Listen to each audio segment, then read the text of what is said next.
আসসালামু আলাইকুম রহমতুল্লাহ বারাকাতু। আসলে যে একটা বৃষ্টি হইতেছে, বৃষ্টি তো আল্লাহর একটা রহমত, ঠিক আছে।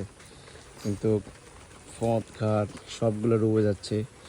সবচেয়ে বড় কথা হলো এটাই, পথ ঘাট যদি ডুবে যায় মানুষের ভোগান্তি কষ্ট মানে শেষ হওয়ার নাই, ঠিক আছে।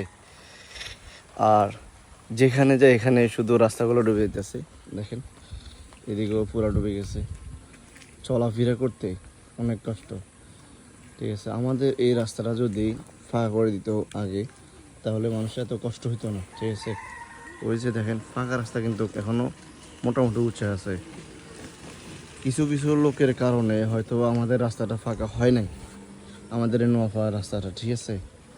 আজ মানুষ ভোগান্তিতে আছে, বন্যার পানি এখন অতিরিক্ত হয়ে গেছে, তারপরেও সব বাড়িঘর সব ডুবে গেছে, দেখেন সব ডুবে যেতেছে, ঠিক আছে। সব পানি লেভেল হয়ে গেছে, রাস্তা কই, মানুষের বাড়ি কই, সব লেভেল হয়ে গেছে।